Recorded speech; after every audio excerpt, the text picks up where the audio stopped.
हाँ जी सर, हम लोग आ चुके हैं असेसमेंट के लेक्चर 5 के पार्ट बी में।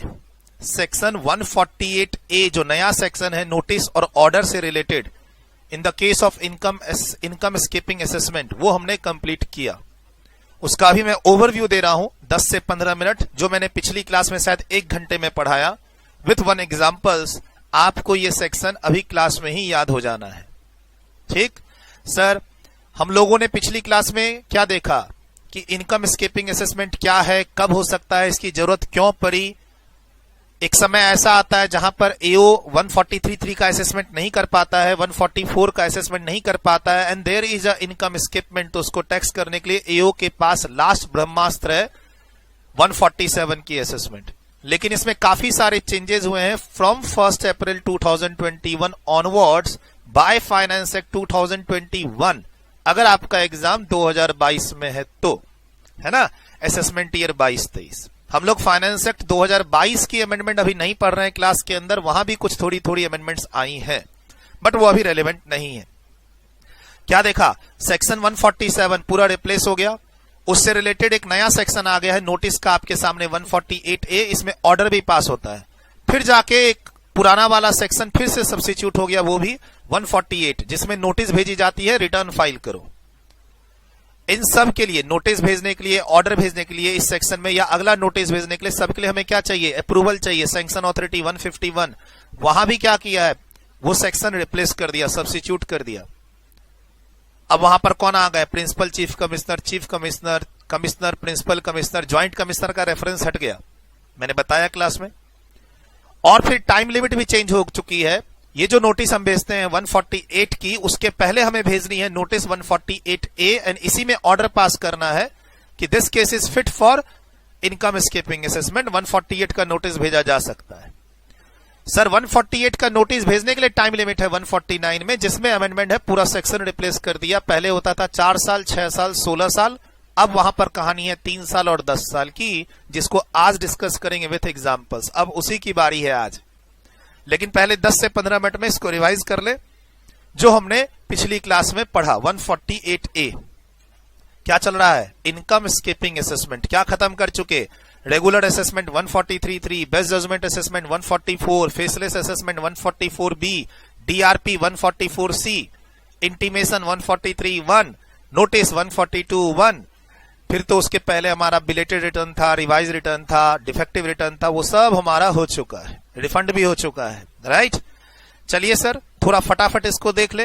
हाँ, जो बच्चे YouTube पे इस वीडियो को देख रहे हैं, इस छोटी सी क्लिप को, मान लो मैं एक ओवरव्यू बोल के क्लिप डालूंगा 148A की, अगर डाला तो जो बच्चे YouTube पे इस वीडियो को देख रहे हैं, डिस्क्रिप्शन पे जाओ और पूरा लेक्चर देखो।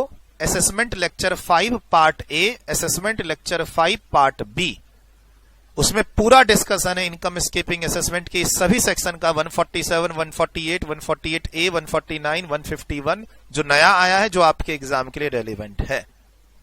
सर क्या पढ़ा, नोटिस 2 होती हैं, एक 148 की, और जो एक नया आया है वो कौन सा है, 148A। बोला सर पुराना वो भी सब्स्टिट्यूट हो गया है। जो सर हम लोग रिटर्न फाइल करवाते हैं, सर जब आपकी इनकम स्कीपिंग असेसमेंट होती है तो उसके पहले रिटर्न फाइल करवानी पड़ती है। और ध्यान से सुनो क्या बताया क्लास में, कि अब इसके अंदर सर्च के भी केसेस आ चुके हैं। पिछले साल तक सर्च के लिए अलग से असेसमेंट होती थी 153A की, वो अब इस साल से बंद हो गई है। सर्च के केस की भी असेसमेंट किसमें होनी है, 147 में। क्लियर, पिछली क्लास में बताया ये बात। सर 148 की नोटिस जब आती है तो उसमें बोला जाता है रिटर्न फाइल करो। 148A की नोटिस में तो अपॉर्चुनिटी दी जाती है कि हम तुम्हारे खिलाफ ये प्रोसेस स्टार्ट करें कि नहीं करें। 148A में हम इंक्वायरी करते हैं, नोटिस भेजते हैं, SEC के रिप्लाई का वेट करते हैं, और फिर फाइनली एक ऑर्डर पास करते हैं कि आगे नोटिस इश्यू करो 148 की। सर रिटर्न फाइल कहां करते हैं, 139(1) में, इसको रिवाइज कर सकते हैं। हाँ, एक रिटर्न फाइल करते हैं 139(4) में, जिसको रिवाइज कर सकते हैं। लेकिन क्या बताया था पहले, 142(1) की जब नोटिस भेज के रिटर्न फाइल की जाती है तो उसको रिवाइज नहीं कर सकते। एंड अभी 148 की जो नोटिस आएगी उस पर जो रिटर्न फाइल करोगे आप उसको भी रिवाइज नहीं कर सकते। Done, clear. सर ये एग्जाम्पल पिछली क्लास में क्या पढ़ाया, सेक्शन 148A अब जो ये इनकम एस्केपिंग असेसमेंट है ये इंफॉर्मेशन बेस्ड है, ना कि रीजन टू बिलीव। पिछले साल तक बच्चों को हम पढ़ाते थे if the AO has a reason to believe, यानी एओ के पास कहीं से कोई इंफॉर्मेशन आई है, डॉक्यूमेंट हाथ लगा है, तो उसके बेसिस पर वो असेसमेंट कर सकता है। लेकिन बाद में ना एओ केस हार जाता था कोर्ट लेवल पे, आईटीएटी लेवल पे, एसएससी जीत जाता था, कहा जाता था कि एओ ने ठीक से उस इंफॉर्मेशन को वेरीफाई नहीं किया और उसके बिना ही क्या किया, असेसमेंट स्टार्ट कर दिया। तो फिर गवर्नमेंट को लगा कि ये प्रोसीड्योर ही चेंज कर देते हैं, चलो पहले एओ से थोड़ी मेहनत करवा लेते हैं। तो 148A सबसे पहले क्या हुआ, एओ के पास इंफॉर्मेशन आई सिस्टम से कि भैया ये एसएससी में मिसमैच है, इसका असेसमेंट करना पड़ेगा, कुछ इनकम मिस है। फिर एओ को लगा यार बेस्ट जजमेंट का टाइम तो चला गया, रेगुलर असेसमेंट का टाइम तो चला गया, रिटर्न भी बंदे ने नहीं फाइल किया, अब क्या फायदा 142(1) का नोटिस भेज के। तो अब एओ सोचता है कि चलो इनको इनकम एस्केपिंग असेसमेंट में ले आते हैं। तो उसके लिए सोचने से नहीं होगा, अगर एओ को जो इंफॉर्मेशन हाथ लगी है उस पर सबसे पहले वो क्या करेगा, इंक्वायरी करेगा। सबसे पहले वो क्या पढ़ाया मैंने, क्या पढ़ाया, सबसे पहले वो इंक्वायरी करेगा। जो इंफॉर्मेशन उसके हाथ लगी है सबसे पहले वो इंक्वायरी करेगा।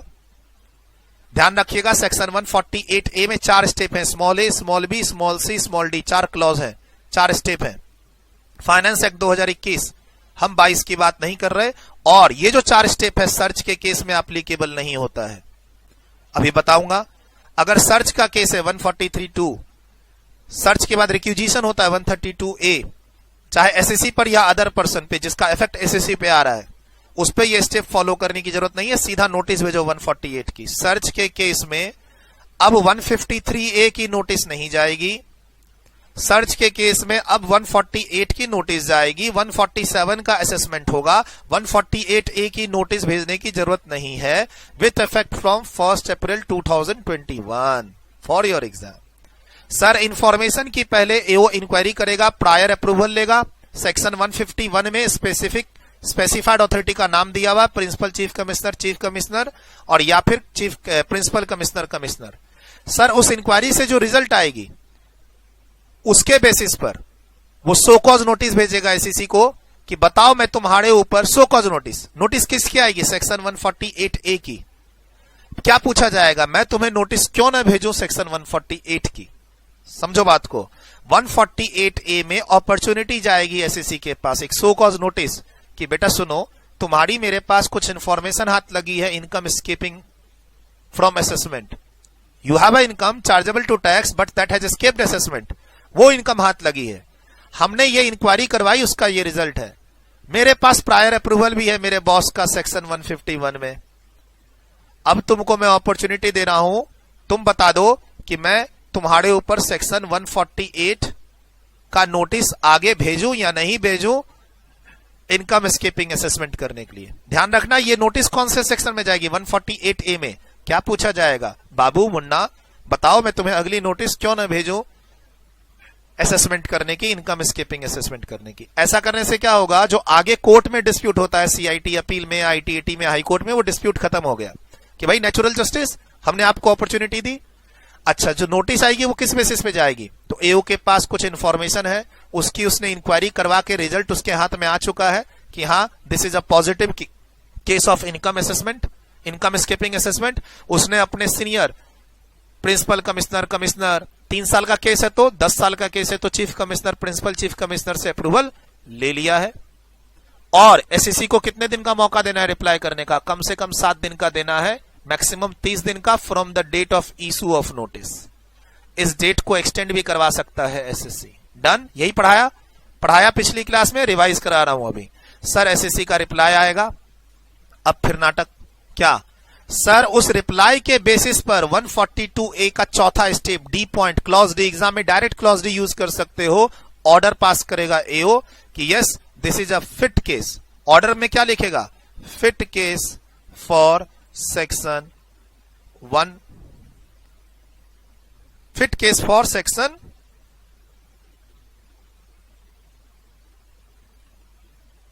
148। एओ ऑर्डर पास करेगा, it is a fit case for section 148, तब जाके 148 की नोटिस जाएगी, तब जाके सेक्शन 148 की नोटिस जाएगी और वहां पर हम सेक्शन 149 का टाइम लिमिट देखेंगे और फिर अप्रूवल भी लेना पड़ेगा 151 वाले का, करेंगे बात उसकी। सर ये ऑर्डर पास करेगा ये किस बेसिस पर? उसके पास जो मटेरियल अवेलेबल है, इंफॉर्मेशन, इंक्वायरी की रिजल्ट, जो इंफॉर्मेशन हाथ लगी थी, जिसके बेसिस पर उसने स्टार्ट किया था इस प्रोसेस को कि हाँ there is a income escapement. SSC का रिप्लाई, फिर से वही उन्हीं बॉस का प्रायर अप्रूवल 151 वाले बॉस का, और उसके बाद ये ऑर्डर पास करेगा। टाइम लिमिट है 1 महीने की, from the end of the month in which SSC का रिप्लाई आया या एसएससी को जो हमने टाइम दिया था वो एक्सपायर कर गया। क्लियर? अब देखिए इसके बेसिस पर ये पूरा फिनिश करवा दिया आपका मैंने, ये पूरा page number 22 C22 volume 5 12th addition book is available on Telegram freely. Sir ये चारों स्टेप मैंने आपका इस चार्ट में करा दिया, जो पिछली क्लास में समझाया था, आज मैंने रिवाइज करा दिया। अब ये एग्जाम्पल देखो, लिखवा दूंगा, don't worry. Sir previous year 21-22 assessment year 22-23 के लिए एक नोटिस आ रही है under section 148A, non search का केस है, नॉन सर्च का केस है, नॉर्मल इनकम स्केपिंग असेसमेंट है, कोई सर्च कोई इनकम टैक्स की रेट नहीं हुई। मैं फ्यूचर की डेट ले रहा हूं, प्रेजेंट प्रीवियस ईयर डिस्कस कर रहा हूं। We can also discuss question related to previous year 20-21 और 19-20 और 18-19। हमने क्लास में बात की है कि नोटिस कब इशू हो रही हो, 1/4/2021 के बाद, ईयर पुराना भी हो सकता है। सर प्रीवियस ईयर 18-19 भी हो सकता है, 3 साल तक नोटिस भेज सकते हैं, मतलब आपका असेसमेंट ईयर से, तो प्रीवियस ईयर 17-18 भी हो सकता है। हम पीछे कितना जा सकते हैं अगर 3 साल का केस हो तो? प्रीवियस ईयर 17-18, असेसमेंट ईयर 18-19 के 3 साल एंड 31 मार्च 2022, आपका प्रीवियस ईयर है 21-22। बट मैंने अभी 21-22 का एग्जाम्पल लिया है फ्यूचर की डेट का, कि सर मैं आपको नोटिस एक भेज रहा हूं 15 मई 2024 को। सर ये डेट क्यों ली इतने आगे की? 148A की नोटिस इतने आगे की डेट क्यों ली सर? क्योंकि मैंने डेट वो ली है जहां पर मैं अब तुम्हारा रेगुलर असेसमेंट नहीं कर सकता, तुम्हारा बेस्ट जजमेंट असेसमेंट नहीं कर सकता, तो मैं तुमको 142(1) की नोटिस भेज के करूंगा क्या? 144 की नोटिस भेज के करूंगा क्या? क्या होता है 142(1) की नोटिस असेसमेंट के लिए होती है, 143(3) 144 खत्म हो गया, असेसमेंट हो ही नहीं सकता। 143(3) और 144(4) की असेसमेंट कब तक हो सकती है? 9 months from the end of the assessment year. Sir 143(3) और 144 की जो असेसमेंट हो सकती है वो कहां तक हो सकती है? 31 दिसंबर, अमेंडमेंट है वहां, 31 दिसंबर 2023 तक हो सकती है, 9 months from the end of the assessment year. पहले 12 महीने होता था।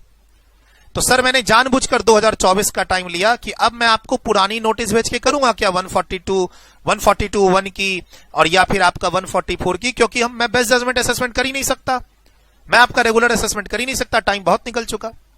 सर क्या यहां पे एग्जांपल प्रीवियस ईयर 19-20 का ले सकते हैं? हाँ। बोला सर अमेंडमेंट तो 1/4/21 से आई है। बेटा अगर 1/4/21 के बाद नोटिस भेजना है तो नया प्रोसीड्योर है, ईयर पुराना हो सकता है, 3 साल पीछे तक जा सकते हैं, 10 साल पीछे तक जा सकते हैं, आज पढ़ेंगे वो चीज। तो चलो सर आगे बढ़ते हैं। तुमको नोटिस आई 15 मई को, 15 मई 2024 को नोटिस आई, सुनो एसएससी 25 मई तक रिप्लाई कर दो, 25 मई तक रिप्लाई कर दो। कितने दिन का मौका दिया? 10 दिन का मौका दिया। कम से कम कितना मौका देना था? 7 दिन का। मैक्सिमम कितना? 30 दिन का। ये नोटिस एसएससी को कब मिली? ये नोटिस एसएससी को 3 दिन के बाद मिली, 18 मई को। हालांकि प्रैक्टिकली पॉसिबल नहीं है, आज के दिन ऑनलाइन नोटिसेस जाती हैं तो 15 मई की नोटिस 15 मई को ही मिलेगी। ठीक है कोई बात नहीं। 15 मई की नोटिस कब मिली? 18 मई को। जो सर 7 दिन और 30 दिन लेना है वो 18 मई से नहीं लेना है, नहीं लेना है वहां से। 7 दिन और 30 दिन का जो अपॉर्चुनिटी है कि तुमको कम से कम मैं 7 दिन दूंगा रिप्लाई करने के लिए, वो 15 मई से लेना है। तो 15 मई से 7 दिन, 22 मई, मैं तुमको 25 मई रिप्लाई दे रहा हूं। फिर भी तुमने एक्सटेंशन की एप्लीकेशन लगा दी, सर मुझे एक्सटेंशन चाहिए, कोई बात नहीं ले लो, अब तुम रिप्लाई 8 जून तक कर सकते हो। सर जब तुम एक्सटेंशन लोगे तो वो 30 दिन से आगे भी जा सकता है। ध्यान रखना, मैं जब पहली बार तुमको नोटिस भेजूंगा तो उसमें 7 से लेकर 30 दिन का टाइम दूंगा। अगर तुमने एक्सटेंशन की रिक्वेस्ट की तो और 10-15 दिन बढ़ा के उसको 30 दिन के आगे भी ले जा सकता हूं। सर एग्जाम का क्वेश्चन आया क्या? 15 मई को नोटिस आई थी और 19 मई को रिप्लाई करने बोला। सीधा आंसर देना, नोटिस इनवैलिड है, कम से कम 7 दिन का टाइम चाहिए एसएससी को रिप्लाई करने के लिए, एमसीक्यू। ठीक है क्लियर? 7 दिन का टाइम चाहिए ही चाहिए, देना ही देना होगा। तुम 19 मई को रिप्लाई करने नहीं बोल सकते 148A में, ये तो अपॉर्चुनिटी ना देने के बराबर हो गई ना, है ना। ठीक है, 7 दिन 30 दिन कहां से लेना है? From the date of receipt of notice by SSC. नहीं नहीं नहीं sir, from the date of issue of notice by the AO. ये सबका ध्यान रखना पड़ेगा एग्जाम में। मैं याद करा तो रहा हूं, पिछली क्लास में 1 घंटा पढ़ाया, अभी रिवाइज करा तो रहा हूं, फिर भी तुम घबरा रहे हो। सर एक्सटेंशन ले ली, 8 जून तक तुम रिप्लाई कर सकते हो। एसएससी ने 31 मई को ही रिप्लाई कर दिया। तो सर एसएससी ने अगर 31 मई को रिप्लाई कर दिया तो मंथ एंड तो मई एंड हो गया। सिंपल, लास्ट दिन उसने रिप्लाई कर दिया। तो जिस मंथ में एसएससी रिप्लाई करता है उसका एंड से 1 महीना, तो 30 जून तक ऑर्डर पास हो जाना चाहिए एओ का with the prior approval of specified authority under section 151 कि this case is fit now for notice under section 148। Sir क्यों इतना नाटक किया है? ताकि आगे लिटिगेशन ना हो। नाटक नहीं है ये, in the favour of tax payer ये अमेंडमेंट है, ये नाटक नहीं है। तुमको नाटक लग रहा है क्योंकि तुमको एक्स्ट्रा पढ़ना पड़ रहा है। It is in the favour of tax payer कि उसको सॉलिड वे में पता चल रहा है कि उसका इनकम स्केपिंग असेसमेंट क्यों होने वाला है, ताकि वो अपना सबमिशंस तैयार कर सके, अपनी दलील रख सके, ताकि एक फेवरेबल ऑर्डर आए, कम से कम पेनल्टी न लगे, जेल न जाए और आगे अपील में जाने की नौबत ना आए, है ना, आगे अपील में जाने की नौबत ना आए। एनीवे सर, अगर मैं रिप्लाई ना दूं तो तुम्हारा वेट किया जाएगा 8 जून तक। तुम अगर रिप्लाई नहीं दोगे तो तुम्हारा वेट किया जाएगा 8 जून तक। उसके बाद कभी भी वो ऑर्डर पास कर सकता है 148 के लिए। सुन लेना, 148A का नोटिस भेज के मैंने तुमको अपॉर्चुनिटी दी, जिसका तुमने रिस्पांस नहीं दिया। ऑर्डर तो मैं पास करूंगा ही करूंगा कि तुम्हारे ऊपर 148 लगाया जाए। और वो ऑर्डर कब तक पास कर सकता हूं? 31 जुलाई 2024। बोलो सर 31 जुलाई कैसे? 30 जून नहीं होगा? नहीं, क्या लिखा है? 1 month from the end of the month in which the date expires. जिस मंथ में तुमको रिप्लाई करना था 8 जून, उसके एंड से 1 महीना तक तुम उसका ऑर्डर पास कर दो। ऑर्डर तो पास होगा ही होगा, ऑर्डर तो पास होगा ही होगा। ठीक से रिप्लाई कर दोगे तो हो सकता है केस यहीं क्लोज हो जाए, अगला नोटिस आए ही ना। तो सर प्रैक्टिकल लाइफ में कहा जाता है कि कभी भी किसी भी एसएससी पर अगर 148A की नोटिस आती है तो सबसे पहले उस नोटिस की वैलिडिटी चेक करो और कोशिश करो उसका एक बढ़िया सा रिप्लाई बनाने की, ताकि एओ का कंफ्यूजन दूर हो और अगली नोटिस ना आए। अगली नोटिस आई तो और हालत खराब होगी, फिर तो और रुपए खर्च होंगे, फिर कोई कंसल्टेंट, अच्छे कंसल्टेंट के पास जाना पड़ेगा। कभी कभार लोग रिप्लाई ही इग्नोर कर देते हैं, नोटिस आई इग्नोर कर देते हैं। समझ में नहीं आता उनको कि ये नोटिस क्यों आई है। नोटिस को अच्छे से पढ़े, नहीं समझ में आता है तो किसी पढ़े लिखे इंसान से मिले। वहां भी अगर काम नहीं बनती है तो फिर किसी टैक्स कंसल्टेंट से मिले जो आपको इस प्रोसेस से बचा ले, वरना फिर आगे आपका ऑर्डर भी अनफेवरेबल पास होगा, पेनल्टी भी लगेगी, जेल भी जाओगे। सर आपने बोला सर्च केस में ये एप्लीकेबल नहीं है प्रोसेस। हाँ, ये उसकी समरी पिछली क्लास में पढ़ाया, पिछली क्लास में ये पूरा पढ़ा दिया। अब मैंने बोला कि ये 3 मार्क्स तो मैंने लिखा है, 5 मार्क्स तक आ सकता है थ्योरी में लिखने के लिए, तो उसी को मैंने समराइज कर दिया। ध्यान रखना ये प्रोसेस कब एप्लीकेबल होगा? जब सर्च 1/4/2021 और उसके बाद हुआ है। ईयर पुराना भी हो सकता है। इफ दिस, अगर देखो सर्च होता है तो खाता पिछले सालों का भी खुलता है, ठीक है। और जब ये नोटिस आती है तो खाता पिछले सालों का भी खुलता है। नोटिस कब आई है वो इंपॉर्टेंट है, 1/4/2021 के बाद आनी चाहिए, तो नया प्रोसेस अप्लाई होगा। ईयर पुराना भी हो सकता है। देखो इधर कहता है एक्सेप्शन। एक्सेप्शन का मतलब 148A की नोटिस या ऑर्डर यहां इशू नहीं होगा, लेकिन जो बाकी प्रोविजंस हैं, 148 की नोटिस, 149 की टाइम लिमिट, 151 का प्रायर सैंक्शन, 153 की limit for assessment under section 147, वो अप्लाई होगा ही होगा सर्च के केस में। ध्यान रखना, अब सर्च के केस में 153A का सेक्शन नहीं लगेगा, अब सर्च के केस में 147 का सेक्शन लगेगा। कब? अगर सर्च इनिशिएट स्टार्ट हुई है, हम आपके यहां आए हैं इनकम टैक्स का रेड मारने वाली बात। सर इनकम टैक्स की रेड चल रही है मार्च से, नहीं समझे? कभी कभी इनकम टैक्स की रेड 5-6 दिन तक चलती है, तो मार्च में ही स्टार्ट हो गई, तो फिर ये नियम नए वाले नहीं लगेंगे, पुराने वाले लगेंगे जो एग्जाम में पूछेगा नहीं। ठीक, तो सर सर्च कब इनिशिएट हुई हो? 1 अप्रैल 2021 और उसके बाद मेरा जिस एसएससी के अगेंस्ट में, समझो मैं एओ हूं और जिस एसएससी के अगेंस्ट में 148 का नोटिस भेजने वाला हूं, उसके यहां सर्च हुई है। सर्च मान लो मैंने और मेरी ही टीम ने की है, तो फिर मैं उसे 148A कैपिटल ए नया वाला सेक्शन का नोटिस नहीं भेजूंगा, सीधा 148 भेजूंगा। सर्च होते ही सीधा 148 की नोटिस। सर्च के अलावा एक और सेक्शन है 132A, जिसमें हम लोग क्या करते हैं, बुक्स, डॉक्यूमेंट्स और एसेट्स रिक्विजिशन करते हैं किसी और ऑफिसर से जो पहले ही वहां सर्च कर चुका है जीएसटी का या कस्टम का, और वो बुक्स वगैरह उठा के ले गया है। तो जब बुक्स, एसेट्स, कैश वो उठा के ले गया, तो मैं अब क्या करूंगा सर्च करके। अच्छा, आप न्यूज सुनते होंगे चैनल पे कि जीएसटी की रेड पड़ी है, 200 करोड़ का कैश मिला है। न्यूज सुनते हैं ना कि जीएसटी डिपार्टमेंट ने सोचा जीएसटी की चोरी हो रही है, रेड मार दी और वहां 70-80 करोड़ कैश मिला है, राइट। 100 करोड़ 120 करोड़ की ज्वेलरी गोल्ड मिले हैं। तो अब जीएसटी डिपार्टमेंट यहां कुछ नहीं करेगा, वो सीधा इनकम टैक्स डिपार्टमेंट को इत्तला करेगा और इनकम टैक्स वाला एक्शन में आएगा। तो इनकम टैक्स वाला जब एक्शन में आएगा, जीएसटी वाले ने पहले ही काम तमाम कर दिया, वहां बुक्स ले गया, एसेट ले गया कि भैया मेरा जीएसटी क्लियर करो। वो तो डीटी डिपार्टमेंट है, सेंट्रल गवर्नमेंट का ही है, लेकिन है डीटी वाला ना। जीएसटी में तो आधा आधा बटेगा स्टेट और सेंट्रल के बीच में, हमारा काम पहले होना चाहिए। तो सर, जब जीएसटी डिपार्टमेंट उसको बुक्स लौटाएगी, एसेट लौटाएगी, तो वो उसको नहीं देगी एसएससी को, मुझे देगी, इनकम टैक्स ऑफिसर को, क्योंकि इनकम टैक्स ऑफिसर ने 132A में उस पर रिक्वेस्ट दे दी है।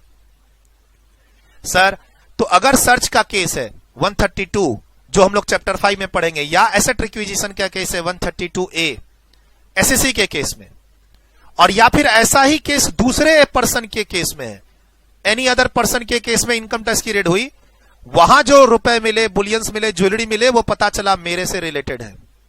वहां जो बुक्स और डॉक्यूमेंट्स मिले, पता चला वो मेरे से रिलेटेड है। और मेरा एओ प्रायर अप्रूवल ले लेता है, किससे, प्रिंसिपल कमिश्नर से। यहां 151 अप्लाई नहीं होगा। एओ इज सेटिस्फाइड और प्रायर अप्रूवल उसके पास है, रेड किसी और के यहां हुई है, लेकिन वहां जो बुलियन, कैश, ज्वेलरी मिली, डॉक्यूमेंट्स मिले, वो मेरे से बिलोंग कर रहे हैं या रिलेट्स कर रहे हैं। रेड किसी और के यहां हुई है, एनी अदर पर्सन, लेकिन फंस मैं गया। रेड किसी और के यहां हुई, वहां एक एंट्री मिल गई और मेरे नाम की एंट्री मिल गई कि मैंने 50 करोड़ की परचेज या सेल उससे की है। वहां एक पर्ची मिल गई, मैंने रुपए भेजे हैं 20 लाख रुपए, तो वो भी बोल दिया हाँ सूरज अग्रवाल के रुपए हैं। तो उस बेसिस पर अब मेरे पास 148 की नोटिस आएगी, 148A की नोटिस नहीं आएगी। ये पेज पूरा मैंने रिवाइज करा दिया 15-20 मिनट में आपका। आप लिखना चाहो लिख लो, ये पूरा पेज मैंने आपको रिवाइज करा दिया। हम लोग ऑलरेडी क्लास में 151 अप्रूवल सैंक्शन पढ़ चुके हैं। अब हम लोग किस में जाएंगे, 148 की नोटिस में, 149 की टाइम लिमिट में। मजा आने वाला है, अब भी और मजा आने वाला है, बट पहले इसको लिख लो, पहले इसको लिख लो।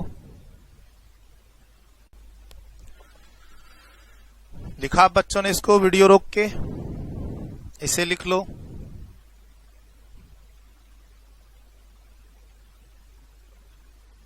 डन, वीडियो रोक के लिखा, क्लियर है एग्जाम्पल, सब कुछ इसमें मिला दिया आपका, डेट वेट मंथ, रिप्लाई दिया तो कब ऑर्डर पास होगा, रिप्लाई नहीं दिया तो कब ऑर्डर पास होगा, और 7 दिन 30 दिन कहां से काउंट करेंगे वो भी बता दिया मैंने आपको आपके एग्जाम के लिए।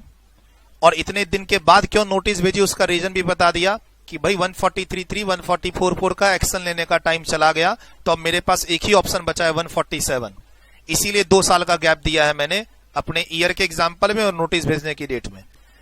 एग्जाम में प्रीवियस ईयर 18, 19, 19, 20 कुछ भी आ सकता है। डन, ये लिख लिए वीडियो रोक के, ये स्टेप्स लिख लो वीडियो रोक के, समझा दिया है सारा। 4 स्टेप है। सर, इस इंक्वायरी में एसएससी इन्वॉल्व नहीं होगा, ये वाली इंक्वायरी में एसएससी इन्वॉल्व नहीं होगा, ये डिपार्टमेंट की इंटरनल इंक्वायरी है। डिपार्टमेंट की इंटरनल इंक्वायरी है कि आगे बढ़े कि नहीं बढ़े, एसएससी को नोटिस भेजे कि नहीं भेजे। बेसिक इंक्वायरी हो सकता है एसएससी से फोन करके भी पूछा जा सके, लेकिन कोई डॉक्यूमेंटेशन नहीं होगा कि एसएससी को हम नोटिस भेज रहे हैं। पहले स्टेप में पहले इंक्वायरी होगी प्रीलिमिनरी, उसके बाद एसएससी को इन्वॉल्व करके उसको नोटिस भेजा जाएगा, फिर एसएससी का रिप्लाई और फिर एक ऑर्डर पास किया जाएगा। वीडियो रोक के लिख चुके यहां तक, सी पॉइंट तक। नेक्स्ट, काफी अच्छा। ऑर्डर पास करने के लिए क्या क्या देखेगा, अब उसके पास जो मटेरियल अवेलेबल है, रिप्लाई, अप्रूवल और फिर ऑर्डर पास कर देगा। डन। ऑर्डर पास करने का मतलब असेसमेंट हो गया? नहीं, ऑर्डर पास करने का मतलब है अब तुम्हारे पास 148 की नोटिस आएगी। एक्सेप्शन, सर्च के केस में सर्च के केस में ये स्टेप्स एप्लीकेबल नहीं होंगे। सर्च इनिशिएटेड अंडर सेक्शन 132 और books documents assets requisition under section 132A in the assessee case, और if they belong to SSC, they relate to SSC and search is done on another person and the AO is satisfied and the approval is taken of the principal commissioner or commissioner। यहां पे approval में direct authority का नाम लिखा हुआ है, principal commissioner और commissioner, principal commissioner और कमिश्नर, डायरेक्ट अथॉरिटी का नाम लिखा हुआ है। हमें 151 के अथॉरिटी के पास नहीं जाना, यहां प्रिंसिपल कमिश्नर कमिश्नर, हमें chief commissioner principal chief commissioner के पास नहीं जाना, इसीलिए मैंने 151 यहां क्रॉस कर दिया। एक्सेप्शन 4 केसेस में, मतलब यहां पर सर्च केसेस में 148A की नोटिस या ऑर्डर इशू करने की जरूरत नहीं, 148 कैपिटल ए प्रोविजन लगाने की जरूरत नहीं। डायरेक्ट सर्च एसएससी के केस में हो या सर्च कहीं और हुआ हो लेकिन वहां documents, money, Boolean, jewellery, assets, documents किससे रिलेटेड हो, मेरे एसएससी से रिलेटेड हो, जिसके खिलाफ अब मैं 148 की नोटिस भेजने वाला हूं। सर जिसके यहां सर्च हुआ है उसकी तो अलग नोटिस इश्यू होगी 148 में, वहां भी 148A अप्लाई नहीं होगा, और वहां जो मेरे टैक्स पेयर का डॉक्यूमेंट मिला है तो मैं अब 148 अपने एसएससी पे अप्लाई करूंगा, मैं 148A अप्लाई नहीं करूंगा, ये कहना चाह रहा हूं। Next, complete, done. वीडियो रोक के लिख चुके। चलिए सर, अब आपसे एक रिक्वेस्ट है कि आप आ जाओ बच्चे पेज नंबर 23 पे, खत्म करें आज इसको, राइट। वीडियो रोको और 148 पढ़ जाओ, 148 पढ़ जाओ अगले पेज तक। आइडिया दे चुका हूं आपको काफी सारा 148 का। वीडियो रोको, 148 पूरा पढ़ जाओ अगले पेज तक। आइडिया दे चुका हूं इसका थोड़ा बहुत। जो बच्चे YouTube पे हैं डिस्क्रिप्शन पे जाके पूरा लेक्चर देखें, assessment lecture 5 part A and part B. और अगर आप देख रहे हैं तो अच्छी बात है।